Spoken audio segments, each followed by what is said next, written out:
alaikum. Walaikum salam. My name is Muneeza Nasrullah and I'm a realtor. I've been in real estate now for 21 years. Wow.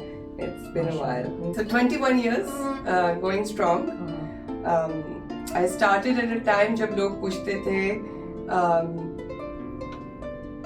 how long have you been in the business? Before they would ask me anything else, Really? because I was about, And why would they do that? I think I was 24 at that time. Oh, so they would be like, कितनी young Exactly. है तो अब वो तो अभी भी हम पूछ सकते हैं कितने साल हैं? अरे बता दिए ना. So yeah, it's been a while. अभी तो 21 साल हो गए, enjoying it. Nice. बिल्कुल. इसका तो वाकई इसने पता नहीं कब शुरू किया. I don't want to ask her how old she is. Do the math. Calculating it. Anyways, so you have been doing for 21 years, and how do you? I mean, you're still in it, right? जी जी बिल्कुल. I'm in the long haul. Yes. तो आप इसी में रहेंगी अब आपको कोई change करने का तो कोई इरादा नहीं. I can't imagine having one boss dictate me the whole year. Here I have a new boss every 2 months. Each client of mine is my boss. Okay. So the worst case is if they're really bad, and then the silver lining is that it's going to end. There is a light at the end of the tunnel. But if they're wonderful, they just become friends. Nice. Every 2 months I have So I'm sure you have lots of friends then. Yes, I do. I do. Because I have become her friend too. And she got us a home. That's a right. beautiful house and a beautiful home. I know this is... What this was, is what, 10, 12 years ago? 14 years 14 ago. years ago. Wow. In July, it will be 14 right. by That's the way. right. That's The right. anniversary is coming up. It's been a while. So long-term relationships you must have. Bilkul, absolutely. I'm a very wealthy woman when it comes to friends. Yes. Yes. Mashallah, mashallah. I have lots of them. So, I don't have any doubt about it. How do you identify yourself? So I was born and raised in Pakistan. I moved here 24 years ago. So it's been quite a while. And I think I still identify myself as a Pakistani American. Okay. You can take someone out of Pakistan, you can't take Pakistan out of them. Oh, right? That's true. कायदे आज़म का तो एक कलाम सबसे बड़ा मैं ये कहती हूँ ना, खुद तो चले गए, मेरे लिए अपना कलाम छोड़ गए, काम काम और सिर्फ काम. That's good. अगर काम करके आप ऐसे लगते हैं तो मेरा ख्याल है सबको काम करना चाहिए. I would say and really encourage. I agree with that. अच्छा. So yeah, definitely as a Pakistani American, I've learned over the years, I love my country back home. Okay. And I love this country here. Okay. I love my country back home because that's where I was raised, that's where I was born.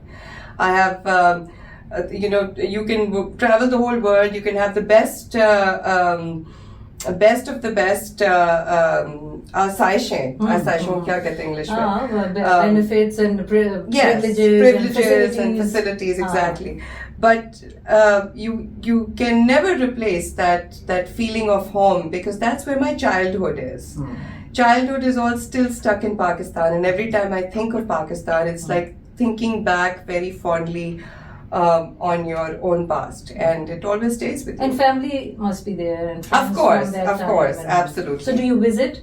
Yes, once a year, sometimes twice a year. Okay, and take your family. So you're not like, oh, I have nothing to do with Pakistan. Oh my God, no, not at all, not at all. So you're proud of that heritage? Proud of the heritage. I love the smells. I love the nasty odors over there. It's like I'm back home. I love the food. I love my friends. I started watching Pakistani dramas about I want to say 10 years ago. I got into them. Oh, wow. And the only reason was somebody suggested, and I found it on YouTube, and it made me cry because there was a scene of Teen Talwar in Karachi, and you could see buses and the trucks and the things, and I was just like, oh my God, this is home. So I started watching the plays because it was just a little reminder of home on a daily basis. So that's nice. That was really good. Very nice. When it comes to America, right? I also feel I'm a very proud American. Okay. That's why I said Pakistani American, because this country has given me the opportunity to grow myself, to provide for my family the way I do. I worked in Pakistan also. It was a lot more challenging over there, and it's very gender-based. Your promotions, your successes, what people say about you after that. I hope it's changed back home. I really, really hope and pray that it has changed back home. But after working here, I do feel that it's very, very hard to survive in Pakistan in a work environment. So do you think that what you just mentioned, the gender orientation, is less here, or it's not there at all? I think it's a lot less. I'm sure it is. In every sector there is something. In my business I haven't come across it, but I do know of other people in different other fields who do experience it on a regular basis. If anything, I think in my real estate people relate more to women than they do to men. That's true. But I think it's because we have the attention to detail, that a lot of men just aren't programmed that way. Maybe I'm sounding a little rude. Sorry. I'm just gonna highlight this only. No. I have a husband, a father, a brother, a son. Nothing against men, but I think it's business related also. I know that in Pakistan, oh my God, there's no way I could sell real estate in Pakistan. That would be really, really hard. And especially, having such a personality and, outlook would be like little harder. Like, सारे आपको चाय पे ले जा रहे होंगे. कोई घर खरीदेगा नहीं. चाय जल्दी जाएंगी, या खाना. So I feel very blessed to have the opportunity to be able to excel and work hard and reap the benefits of hard work also. True. So that's why you have progressed, and you have progressed in your. So would you say that वो जो ओहदे होते हैं आपके real estate में, I don't know what is in real estate. Surpass them all. So you, अच्छा. Yes. Surpass them all. So and I've got a ton of awards over here. हम दिखाएंगे जी आपको इनकी जो plaques हैं, इनकी जो तरक्कियां हैं, इनका ऑफिस बहुत खूबसूरत जगह पे है, बहुत खूबसूरत है, साफ सुथरा है, जो कि हमारे यहाँ थोड़ी सी कभी कमी होती है. Again, I am being little थोड़ी सी तनकीद हो रही है, but she has in front of me, she has really progressed and people work under her. So that's also one of the progression, instead of you just being under a boss, as you absolutely said. Absolutely. And I wouldn't say I'm their boss, but what I did was I started a team. And the team, the concept behind the team was we're all working for Keller Williams, but in the team, which is Muneeza Realty Group, what that means is that I have certain standards, how I want to work with buyers, what is an absolute must that I need to look out for them, and I've taught my buyer's agent the same thing. So it gives me a little bit more freedom to work on listings, and then she helps them buy homes. And then I have an assistant, and honestly speaking, I'm nobody without my two team members. They learn from me, but they help me so much. It's a two-way street. Okay, that's wonderful. So I'm not a boss. That's very nice of you and humble of you. I'm only my husband's boss. Ooh. और पाकिस्तान के लिए बहुत ज़रूरी statement है. Right? A question was coming to me while you were saying about that when you are working, so you work with all kind of people, Gora, American, white Americans, or black Americans, and brown, and all diversity. I only work with nice, decent people. Doesn't matter what their color or faith or who they are from. That is wonderful. So you do you deal with Pakistanis in this process? Do they come to you, or do they avoid not having a Pakistani real estate? No, I think in general they do. Okay. There are some people who just by nature want to be a little more private, and that is their right. Right? Not a problem at all. But what I've and we're talking about Pakistan and 75 years of Pakistan and what life is like here. I have to say, in my 21 years of career, maybe it was only once that somebody did not choose me because of my ethnicity. I don't know if it was my ethnicity or my religion or what. But they wanted someone of their own, is what the feedback was, which is why they didn't go with me. But otherwise, I have not. I don't know, thousands of people coming to you. Absolutely, and it's amazing.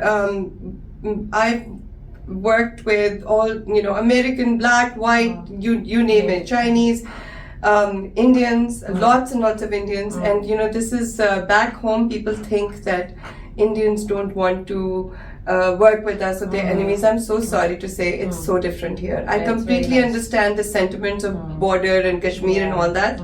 But if you put that aside, I feel those are governments. People are beautiful. Yes. And some of my nicest and most considerate clients have been from India. And not just India, but Hindu Indians, right? And they are they treat me like family. I've known them for so long, and of course our Pakistanis are wonderful as well. But I'm just saying that there's a preconceived notion back home that Indians are not, there are enemies or they will not give you the business. No way. Would you encourage me to come into this business, this career? Real estate. You sing so well. Why do you want to cry and do this? Oh, no, you didn't know that. No, so I'll tell you what. I would encourage. So first of all, when somebody comes to me to apply for a job on my team, like assistant work and paperwork and all that, I always one of my biggest questions to them is, do you have a servant mentality? Because if you don't, then you don't fit in my scheme of things. Because you need to have that hospitality mentality where the client is always right. You guide them, you must respect them. It is okay if you have to go and show your client's house and they forgot to make beds and I have to do it. That's all right. Because I need to get to my end goal. It doesn't matter how hard I have to work during that. So, अगर आप अपनी मैं को अपने साथ लेके आएंगे तो आप पीछे रह जाएंगे. Right? So were you always like this, or did you have to work on yourself to be this मैं को जरा साइड पे रख के वो भी पाकिस्तान से आए और नौकर चाकर हों तो फिर ही हम कुछ होते हैं, बैग उठाने वाला भी होता है. But how did you manage that? Did job change you, or were you a little bit on that side? No, so I think my father was in the army. We were middle class, very hand to mouth. And we never had the knocker and driver and all that stuff, right? So to each his own tha hamesha se. And I think that created a drive in me to always do more than I am capable of. I always push my own limit. I love doing it. I set my own goals. I'm the only crazy one in my house who actually has goals. And everyone's, most people I see, they're content with what they have. For me, honestly, it's not even about the money. People laugh when I say that. It's not about the money. It's my numbers of what's the volume that I want to sell this year. So do you have that every year? Or yes, absolutely. Okay. I don't know if you can see that board over there. So the goal for this year was $40 million worth of real estate. And if we reach it, then my team knows that I will take them to Thailand. Oh, wow, you have it, right? Yes. So if at 35 million, they get to go to Thailand for 1 week with me, not alone. And if we reach 40 million, then I take them business class. Yeah. So it means goals, we are learning something here also. Goals are important to have instead of being wherever you are, just, stay there or be content. I mean, it's good to be content, but not to stop there, I guess. Exactly. Right? A goal is just a wish. Yeah. A wish is just a dream is just a wish right. without a goal. Sorry. So goal is very important so that you can strive for it. Bilkul. Like I fear, us din kya hoga where I wake up and I don't have a goal to work for. Like every morning, that is just my first thing. I wake up and when it turns out to, okay, how many calls do I need to make? How many people do I need to see today? How many listing appointments do I need today in order to, at the end of the year, meet my goal? Wow. And if I don't have, somebody takes that away from me, oh my God. I wouldn't know what to do. And to answer your question about whether I would advise somebody to go into real estate or not. So one, you have to have the servant mentality, apna main piche chhod ke aaye. And then secondly, you have to be very compassionate. Because I feel half the time I am holding hands and really not doing my job that I'm supposed to do, but making people comfortable with their decisions, Yes. right? Whatever they may be. Yes. Making them comfortable. So almost like a psychiatrist, but not really. Right. I don't A want to real take away. estate Real estate therapist and therapist. psychologist. That's a better word. We both are therapists. actually, Right. From that Bilkul. angle, without Bilkul. those degrees as such. Right, and you know that all therapists are considered pagal thodi. So that's us too. Highlighted this. Okay. So yeah, so that's true. The compassion has to be there. You cannot not care. Okay, caring is extreme. But then the third one, which is really, really important to me, is confidentiality. If one person comes and shares what their needs are or what their problems are, it doesn't matter if they've already bought the house or sold the house or they've gone away from the community. I cannot be talking about anything to do with them, with anyone else. So if you don't have that, you're not going to last for even a year. Oh, Not even a year in this. Having goals, Compassion, and confidentiality. Anything else you want to add to it, if there is, other than if you would encourage the young who are thinking, let's say, okay, Muneeza is doing this, wow, she looks successful and she's all happy and all that. What are the pros and cons for people, if you would like to share? Sure. So the pros are, I think this is sky's the limit. Okay. Whatever you put into it, you will get back double. It's not like you just sit here and you get the money of. Good Lord, I wish. You're making so much money. You're a real estate agent. No. This business is, you can't do this part time. Let me tell you that, because you need. It's almost like stock market, right? You can't just get out of it because then you don't know what's actually happening. Because we don't get paid for opening the door and letting somebody in. There's a whole. No, we get paid for advice. Okay. Right? And how honest are you with your advice? How good it is, and over time it has been tested that my advice is worth it. Yes. Right? That's what we actually get paid for.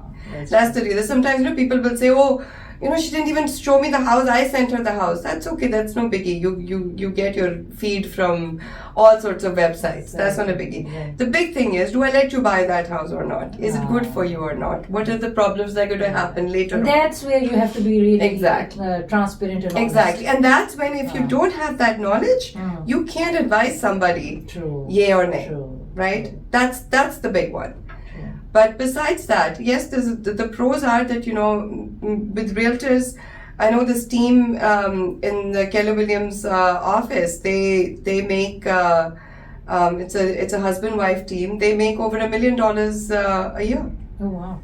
Right? And that's, I'm sure, more than most doctors making that. So you do have the potential. Potential is there. But it is a lot of hard work. As far as the cons go, you need a partner in your life who's willing to help you there, because partner, you mean the husband, your husband or your spouse or your mother, whoever is living with you. So who's and your children. Okay. They need to be supportive, because this is when the consumer is looking to buy a house, they are free to talk about the homes in the evening after their work. Oh, yes. If you have this so it's attitude, like a doctor, right, on call and.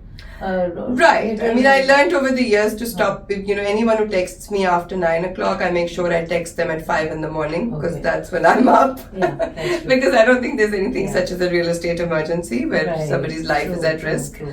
But I am conscious, and I've always given that preference. My children had an issue with it. My husband was always very supportive. He always understood. But I think you have to know that your family life and your parties and the lunches, you have to give up those. And I'm fine with that. And also, one thing people have to remember, think of this as a business, right? This is not a job. I don't get a salary from anybody. So it is my business. Every time I make money, I pay my office, which is Keller Williams, right? Just remember, no matter what kind of business you start, you have to work very hard. And success does not come overnight. For most people, I mean, unless you're Bill Gates, and I'm sure even he had to really go through a lot, right? There is everyone who's successful, there's a whole ladder of disappointments, of questioning your own self, of having the feeling of giving up 1,000 times. But the strong people are, and the successful people are already strong because you know they've gone through all of that and they've overcome it, and here they are still, right? So if you वो जो दूर से नजर आती ना जो झिलमिल होती हुई, उस झिलमिल से पहले there's a lot of hard work that goes in. So you got to be constant and consistent and continue to work hard. I'm sure there are some disappointments, like you know that, or is it like now, like most are like 10 houses, you sell those 10 houses, or is it like 8 out of 10 or 9 out of 10? Like, can you give me the ratio of like how many times do you get disappointed, and how do you manage that? How do you get through it? Are you not used to any disappointments? Oh God, no. No, not like that's not Every not month, every year, every week, there's a So you do disappointment. okay. So I can't share it with you because it's got personal information, but I actually have an Excel sheet that I update on a daily basis of my successes. When I call it a success, in a listing that I've gotten, right? Or a buyer who I've gotten under agreement. But so there's different color coding, there's magenta, there's green, under agreement, sold, all of that. And then I have below that, in the same Excel sheet, I have my failures, and they're all highlighted in yellow. So you acknowledge them and you put it I in need front to of see them. the failure, because you know what? Every time I get one failure, it makes me that much stronger. So if my goal that month is I've got 2 more listings left to go and get, I strive for 4 to make myself feel better about the one. But I remember one time, you know, my team leader in my office, I was really upset because it was a friend and she decided to go with somebody else, and I was just completely destroyed. And my team leader said, you know, have this pity party in your head, but have it only for 24 hours. Go mourn it. Don't deny or shove under the rug your failures. Celebrate, mourn them like you would celebrate something good, but then tomorrow come back, show up for work, show up more motivated. Good lesson. Don't just push it. And I think psychologically, mentally, it's extremely important to do that. That's very important. So I'm getting, out of you some career advice also. So that's ठीक है जी, चलें end करें. Thank you. Okay. Thank you. ये है जी Muniza reality group. A goal without a plan is just a wish. अब हम देखते हैं अंदर कौन बैठा हुआ है. और ओ जी, ये है जी